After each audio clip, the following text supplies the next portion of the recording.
नमस्कार, मैं हूं दीपाली राणा। आप देख रहे हैं योर मनी, पर्सनल फाइनेंस से जुड़ा हमारा स्पेशल शो जो लाते हैं हर रोज हम आपके लिए, ताकि आपकी मदद कर सकें आपके पोर्टफोलियो को बेहतर बनाने में। योर मनी आपको गाइड करता है कैसे आप अपनी स्मॉल सेविंग से बिग गोल्स को पूरा कर सकते हैं, फाइनेंशियल जर्नी कैसे प्लान कर सकते हैं। कहीं भी आपको कोई कंफ्यूजन है अपनी इन्वेस्टमेंट्स रिलेटेड तो योर मनी में आकर अपने सवाल पूछ सकते हैं। कैसे? नोट कीजिए तरीका। आप व्हाट्सएप, ईमेल या सोशल मीडिया प्लेटफॉर्म्स के थ्रू कनेक्ट कर सकते हैं। yourmoney@nw18.com हमारी ईमेल आईडी है। 7045220000 हमारा व्हाट्सएप नंबर है। फेसबुक, ट्विटर पर जाएंगे तो आप अपना क्वेश्चन हमें भेज सकते हैं। #AskAwazYourMoney लिखकर अपना सवाल हमें लिख भेजिए। शो लाइव भी देख सकते हैं आप सोशल प्लेटफॉर्म्स पर। आज हमारे साथ है कंप्लीट सर्कल कैपिटल के सीनियर पार्टनर विकास पुरी। विकास जी नमस्कार, स्वागत है आपका। और क्वेरीज लेंगे उससे पहले विकास जी से समझते हैं आज एक कैटेगरी ऑफ फंड के बारे में जो है consumption mutual funds. Basically consumption mutual funds होते क्या हैं? सबसे पहले तो विकास जी यही बताइए कि ये कंजम्पशन म्यूचुअल फंड्स होते क्या है, क्योंकि जब हम कंजम्पशन एज अ बास्केट की बात करते हैं तो बहुत सारे सेक्टर्स, बहुत सारी पॉकेट्स है जो इसके इस अम्ब्रेला के अंडर आते हैं। बट अगर हम कंजम्पशन म्यूचुअल फंड की बात कर रहे हैं तो ये क्या है, थीम क्या है, कहाँ एक्सपोजर मिलता है इस फंड के थ्रू, बताइए। धन्यवाद दीपाली जी अपने शो में बुलाने के लिए। देखिए दीपाली जी, आपने जैसे वर्ड बोला थीम, सो बेसिकली ये एक थीमेटिक फंड है। जैसे हम डाइवर्सिफाइड इक्विटी म्यूचुअल फंड बोलते हैं तो उसमें ये थोड़ा सा कंसंट्रेशन के साथ आता है टुवर्ड्स डोमेस्टिक कंजम्पशन होगा कि हमारी जो रोजमर्रा की जो जरूरतें हैं जो हम यूज करते हैं, और वो हर चीज जो हमारी लाइफ के साथ जुड़ी हुई है वो हम जिसको कंज्यूम करते हैं, चाहे वो मटेरियल चीज हो चाहे वो सर्विसेज हो, तो वो हमारे अगर हिस्सा है हमारी जिंदगी का, उससे जुड़ी हुई वो सारी कंपनीज जो लिस्टेड है, और फंड मैनेजर जब उन सब कंपनीज को मिलाकर एक बास्केट क्रिएट करते हैं उसको हम बोलते हैं कंजम्पशन फंड।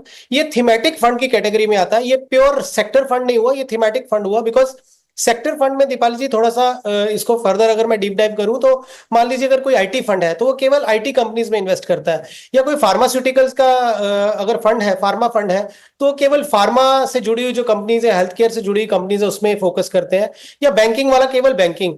लेकिन ये कंजम्पशन फंड वो है जो हम इस तरीके से देख लें कि यदि हम सुबह उठते हैं तो क्या हम ब्रश करते हैं, नहाते हैं, साबुन यूज करते हैं, हम टूथपेस्ट यूज करते हैं, हम फेस क्रीम यूज करते हैं, उसके बाद हम ऑफिस अगर जा रहे हैं तो अपनी गाड़ी से या टू व्हीलर से जा रहे हैं, और हम खाना दिन में खा रहे हैं, फिर हम खाना कहीं से ऑर्डर कर रहे हैं तो वो जो एप्स हम यूज करते हैं, वो हर चीज जो हम अपनी डेली एक्टिविटी में यूज करते हैं वो कंजम्पशन से जुड़ी हुई है।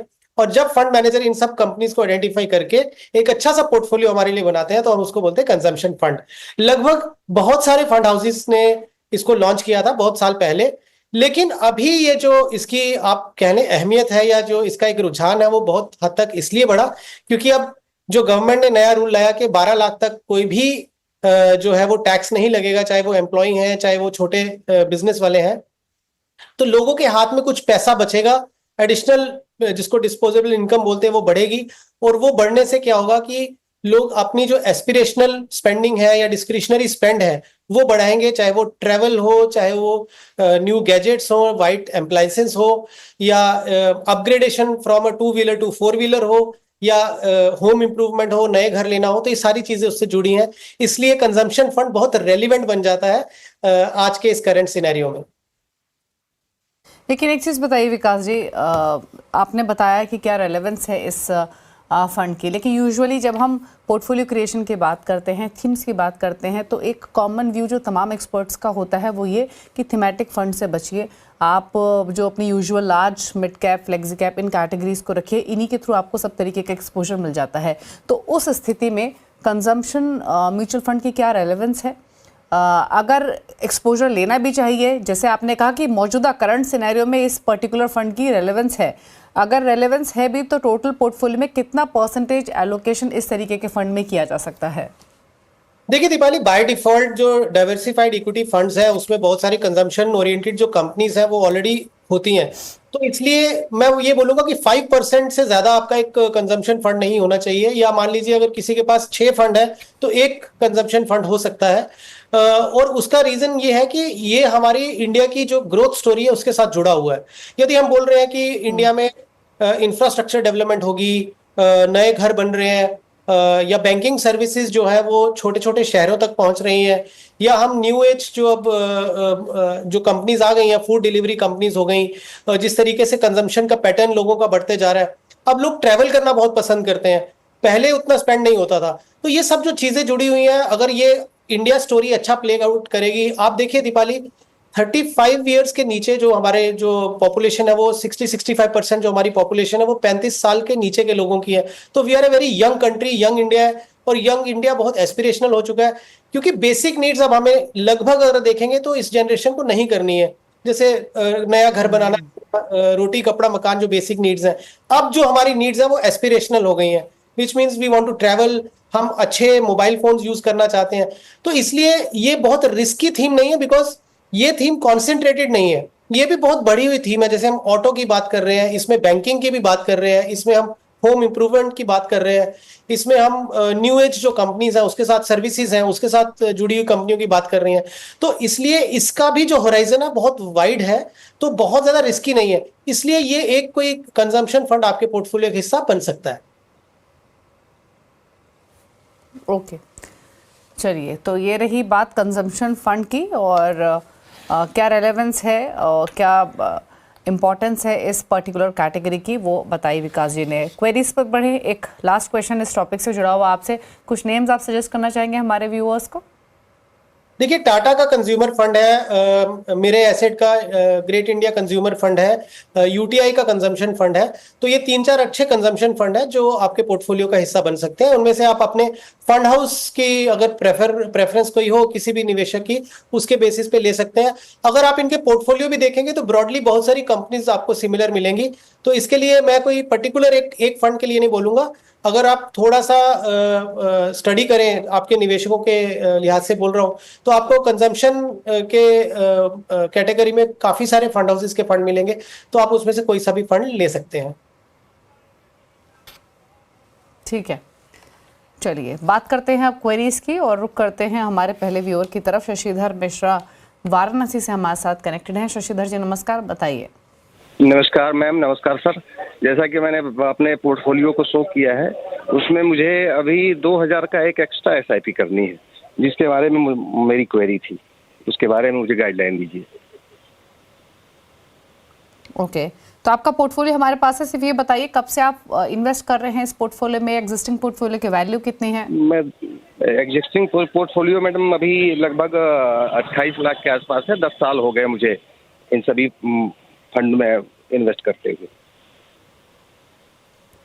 28 लाख पोर्टफोलियो की वैल्यू है। एग्जिस्टिंग पोर्टफोलियो में बता देती हूँ, पराग Pareek flexi cap 4000 per month, 3000 per month मेरे asset LSS tax saver, 2000 per month मुद्रा रोस्वाल mid cap ICICI Pru blue chip, 1500 per month मेरे एसेट लार्ज मिड कैप। 2000 के एडिशनल एसआईपी करनी है, यानी 12,500 से 14,500 की इनके टोटल एसआईपी हो जाएगी। 10 ईयर्स का होराइजन है, बताइए।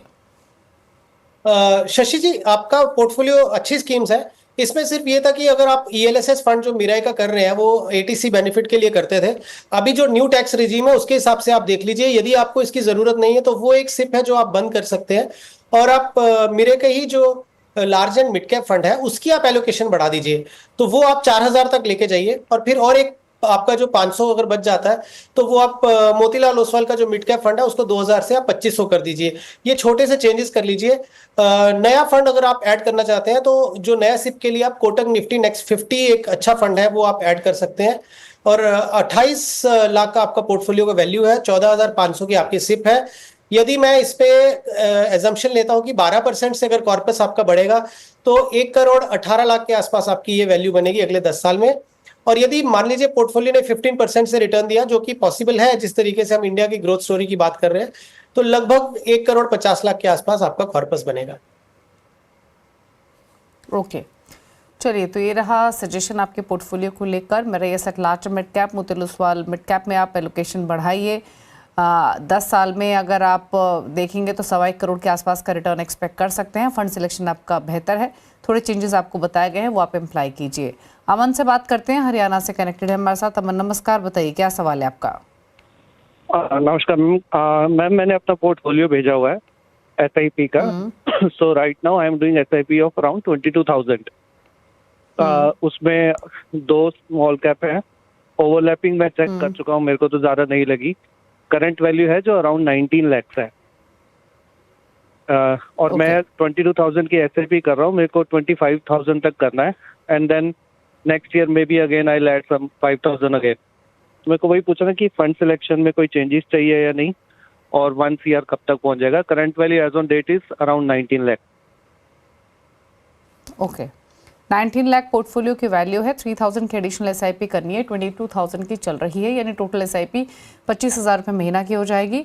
1 करोड़ का कॉर्पस कब तक होगा पूरा, जानना चाहते हैं। कौन से हैं फंड्स एग्जिस्टिंग? कैनरा बुको small cap 4,000 per month, 4,000 per month पराग पारिक फ्लेक्सी कैप, मोतीलो सल मिड कैप में 4,000 ही यूटीआई निफ्टी नेक्स्ट 50 इंडेक्स में है, 3,000 ईच है क्वांट स्मॉल कैप और एचडीएफसी डिफेंस फंड में। क्या सजेशन इनके पोर्टफोलियो और इनके 1 करोड़ के गोल को लेकर? अमन जी, आपका क्योंकि आपने बोला है कि आप थोड़ा एग्रेसिव बेट लेना चाहते हैं, बट मैं फिर भी आपको ये बोलूंगा कि एग्रेसिव बेट भी थोड़ा कैलकुलेटेड तरीके से लेंगे तो ज्यादा बेहतर होगा। सो फॉर एग्जांपल, आप एचडीएफसी का जो है फोकस 30 जो है वो आप एक फंड ऐड कर सकते हैं एज अ न्यू सिप आप अपने पोर्टफोलियो में। आप क्वांट स्मॉल कैप को बंद करके निपॉन इंडिया का मल्टी कैप ले लीजिए, क्योंकि मल्टी कैप में आपको लार्ज कैप, मिड कैप और स्मॉल कैप का एक्सपोजर भी मिलेगा। 25% तो बेयर मिनिमम मिलेगा। जब कभी मार्केट सिनेरियो बदलेगा और स्मॉल कैप की फेवर में आएगा तो फंड मैनेजर हो सकता है स्मॉल कैप एलोकेशन और भी बढ़ा दें। आपने ये बोला कि मैंने पीपीएफ बंद कर दिया है। मैं ये आपको सलाह देना चाहूंगा कि आप पहले एक ब्रॉडर उसमें देख लीजिए कि आपका डेट और इक्विटी का क्या रेशो आप रखना चाहते हो। यदि आपका डेट अंडर इन्वेस्टेड है तो मैं सलाह दूंगा पीपीएफ आप अपना एटलीस्ट कंटिन्यू रखिए, बिकॉज एनपीएस की रिटर्न भी मार्केट से लिंक्ड होती है, तो वो फिर प्योर डेट नहीं होता। लेकिन पीपीएफ एक ऐसा है जो आपका एग्जाम्प्ट कैटेगरी में आता है। तो अगर आपको लगता है कि आपके ओवरऑल पोर्टफोलियो में डेट की एलोकेशन बहुत कम है तो फिर आप कंटिन्यू करिए। यदि आपके पास में फिक्स डिपॉजिट्स हैं या बहुत सारा आपने डेट लेके रखा हुआ है और आपको लगता है कि आपका इक्विटी जो इन्वेस्टमेंट है वो कम है और डेट ज्यादा है, फिर आप पीपीएफ को बंद करिए। तो ये थोड़ा सा एक पेन एंड पेपर लेके एक्टिविटी करिएगा as far as PPF is concern. आपका 25,000 का जो अगर आप सिप करना चाहते हैं और आपका 19 लाख का ऑलरेडी पोर्टफोलियो है, तो अगर मैं ये मान के चलता हूं कि 12% से आपका पोर्टफोलियो ग्रो करता है तो 1 करोड़ आपका लगभग 8.5 साल में बन जाएगा। और यदि पोर्टफोलियो 15% की रिटर्न से ग्रो हुआ तो ये 6 साल में आपका टारगेट अचीव हो जाएगा। तो ये with couple of minor changes आपके पोर्टफोलियो के लिए ये मेरी टेक है। ओके, चलिए, तो ये सलाह दी गई आपके पोर्टफोलियो को लेकर। थोड़े से बदलाव सजेस्ट किए गए हैं, उनको आप लागू कीजिए अपने पोर्टफोलियो में। 2 फंड्स भी आपको सजेस्ट किए गए हैं जिसमें HDFC focus 30 Nippon India multi cap शामिल है। 8.5 साल में आप 1 करोड़ का कॉर्पस इकट्ठा कर लेंगे और अच्छा रिटर्न मिला 15% तक का, तो 6 साल में ही टारगेट आपका पूरा हो जाएगा। जो आपको फंड सजेस्ट किए गए हैं, बदलाव सजेस्ट किए गए वो आप नोट कीजिए। क्वांट स्मॉल कैप से निकलने की सलाह है। HDFC focus 30 Nippon multi cap का नाम तो आपको सजेस्ट किया गया है। पीपीएफ में जो आपकी इन्वेस्टमेंट है उसको जारी रखिए। सेफ इन्वेस्टमेंट भी ज़रूरी है, एक बैलेंस डाइवर्सिफिकेशन बहुत ज़रूरी है। ये आपके लिए सलाह है। बात करते हैं अगले व्यूअर की। विनीत ने एक सवाल भेजा है अजमेर से। मंथली एसआईपी है 23,000 रुपये महीने की, 15 साल में 2 करोड़ का लक्ष्य है। एग्जिस्टिंग फंड्स कौन से हैं? क्वांट स्मॉल कैप 6,500 रुपये महीना, 5,000 रुपये महीना डाल रहे हैं SBI tech, PGIM India mid cap, Invesco India ELSS में, और 2500 पर मंथ डाल रहे हैं Mirae asset large and mid cap में। अभी इन्होंने पोर्टफोलियो क्रिएट किया है या पहले से है, इसके बारे में जानकारी नहीं है, बट अगर अभी शुरू किया हो तो क्या सलाह रहेगी? देखिए दीपाली, जो इनका विनीत जी का पोर्टफोलियो मैं देख रहा हूं तो इसमें ना एक तो बहुत एग्रेसिव पोर्टफोलियो है इनका, और इसमें 2-3 चेंजेस हैं, क्योंकि हमने आपके जैसे पिछले दर्शक थे उनको भी यही बोला था कि ईएलएसएस फंड अब उसकी जो रेलिवेंस है वो आपकी सीधा जुड़ी हुई है एटीसी बेनिफिट के साथ में। तो क्या ईएलएसएस फंड की जरूरत है आपको? यदि आप स्टिल ओल्ड रिजीम में अगर अपना टैक्स फाइल करेंगे और एटीसी का बेनिफिट लेंगे तो आप ईएलएसएस अपना कंटिन्यू रखें। और यदि आप न्यू रेजिम में आ रहे हैं तो फिर ईएलएसएस फंड की उतनी रेलिवेंस नहीं रहेगी। तो ये अपने जो सीए है उनसे थोड़ा सलाह ले लेंगे तो उससे बेटर होगा, आपकी क्लैरिटी आ जाएगी। अगर मान लीजिए कि ईएलएसएस फंड की जरूरत नहीं है तो फिर मैं यही बोलूंगा कि आप अपना ईएलएसएस फंड को जो सिप चल रही है उसको बंद कर दीजिए। अब हम फंड वाइज फंड आते हैं, तो मैं आपको ये सजेस्ट करूंगा आप क्वांट स्मॉल कैप को आप बंद करके निपॉन इंडिया स्मॉल कैप जो आपका फंड है वो आप कर लीजिए, या फिर आप बंधन स्मॉल कैप फंड कर लीजिए। इन दोनों में से स्मॉल कैप कैटेगरी के बेटर ऑप्शंस हैं। आपका जो एसबीआई का फंड है वो टेक्नोलॉजी फंड है, तो अगेन इसकी डिपेंडेंसी आईटी सेक्टर पे बहुत अधिक है। और अगर आप अभी करंट सिनेरियो में देखेंगे तो आईटी कंपनीज कहीं ना कहीं थोड़ा सा स्ट्रगल कर रही है इन टर्म्स ऑफ जो टैरिफ किस तरीके से होंगे, और यूएस की डिपेंडेंसी बहुत ज्यादा है हमारे आईटी सेक्टर पे, तो टेक्नोलॉजी फंड थोड़ा सा रिस्की हो जाएगा। तो उससे बेहतर ये होगा कि आप एसबीआई टेक्नोलॉजी को आप शिफ्ट करके एसबीआई मल्टी कैप फंड में कर दीजिए, बिकॉज मल्टी कैप फंड में आपका आईटी का भी एक्सपोजर होगा और बाकी वाले सेक्टर्स का भी। और जब आज हम कंजम्पशन की बात कर रहे हैं तो उसमें उसका एक वाइडर स्पेक्ट्रम आपको मिल जाएगा। तो ये दो चेंजेस आप कर लीजिए। अगर आप 12% की सीएजीआर से आपका पोर्टफोलियो ग्रो करता है तो 15 साल में रफली 1 करोड़ 10 लाख के आसपास आपका कॉर्पस बनेगा, और यदि ये 15% से ग्रो करता है तो 1 करोड़ 40 लाख के आसपास बनेगा। तो जो कि आपका टारगेट है उससे ये शॉर्ट पड़ रहा है। आपका टारगेट है कि आप 2 करोड़ बनाना चाहते हैं 15 साल में। देखिए, अगर 15 साल में आपको 2 करोड़ बनाने हैं तो या तो आपको अपना एसआईपी का अमाउंट बढ़ाना पड़ेगा। तो जो आप 23,000 का सिप अभी कर रहे हैं वो आप 33,000 तक का सिप अगर करेंगे, या आप अपना स्टेप अप करिए या एडिशनल परचेजेस करिए, तो आपका जो है पोर्टफोलियो आप 2 करोड़ का अचीव कर पाएंगे। और यदि अभी आप एसआईपी अमाउंट नहीं बढ़ा सकते तो मैं ये सजेस्ट करूंगा कि आप अपने गोल को एक्सटेंड कर लीजिए 18 साल तक। तो 3 साल अगर आप अपना गोल एक्सटेंड करते हैं तो आपका 2 करोड़ का कॉर्पस जो है वो क्रिएट हो जाएगा। तो ये थोड़ी सी चेंजेस है जो आप अपने पोर्टफोलियो में कर लीजिए। All the very best. Okay, चलिए, तो सजेशन आपके पोर्टफोलियो को लेकर क्लियरली दिए गए हैं। अकॉर्डिंगली आप चेंजेस प्लान कीजिए और स्ट्रैटेजी अपनी बनाइए। गोल की बात करें तो आप 15 साल में 1 करोड़ के आसपास की राशि इकट्ठा कर लेंगे इस एसआईपी से। एलोकेशन बढ़ाएंगे तो आप 15 साल में 2 करोड़ का लक्ष्य भी हासिल कर सकते हैं, 33,000 तक का, या फिर आप स्टेप अप भी कर सकते हैं। ये सजेशन आपके लिए है। और जो चेंजेस सजेस्ट किए गए मैं क्विकली मेंशन कर दूं दोबारा से। Quant small cap, SBI tech, Invesco India, ELSS, यहाँ से निकलने की सलाह है। PGIM India mid cap, Mirae asset large and mid cap में बने रहे। नए फंड्स आपको सजेस्ट किए गए हैं Nippon India small cap, SBI multi cap, Invesco India Contra, बंधन स्मॉल कैप। इन फंड्स के साथ बनाइए अपना पोर्टफोलियो। चलिए, रुक रहे हैं इसी के साथ एक ब्रेक के लिए। लौटेंगे तो कुछ और क्वेरीज को करेंगे शामिल। चल वापस आते हैं।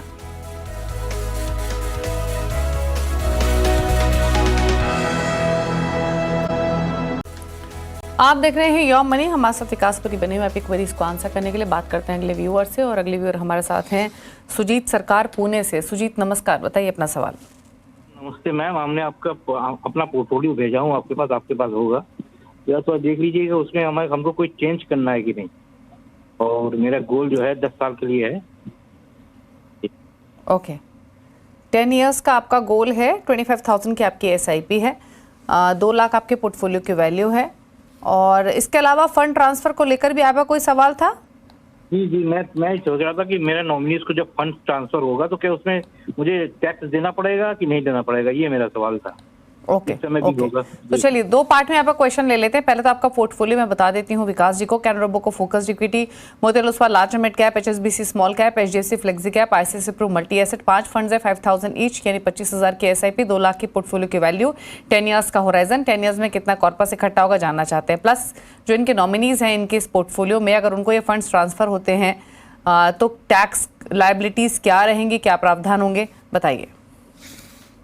देखिए सरकार जी, आपका जो पोर्टफोलियो ब्रॉडली अच्छा है, क्योंकि आपने यही बोला कि अगर ये फंड्स है मेरे नॉमिनी को ट्रांसफर होते हैं तो उनका टैक्स लायबिलिटी, विच मींस कि आपका टाइम होराइजन ऐसा, ये फंड मुझे लग नहीं रहा कि आपको इसमें रेगुलर इनकम की जरूरत है, इसलिए आपने थोड़ा लॉन्ग टर्म होराइजन लिया होगा। बट स्टिल मैं आपको ये सजेस्ट करूंगा कि आप अपना जो स्मॉल कैप वाला फंड है उसको आप कट डाउन करिए। तो एचएसबीसी स्मॉल कैप में आपने जो इन्वेस्ट कर दिया वो बने रहिए, मैं ये नहीं बोला कि एग्जिट करिए, बट एचएसबीसी का ही वैल्यू फंड है वो आप ले लीजिए, वो एक बेटर विकल्प होगा, बिकॉज आपके पोर्टफोलियो का जो रिस्क है वो थोड़ा सा कम हो जाएगा।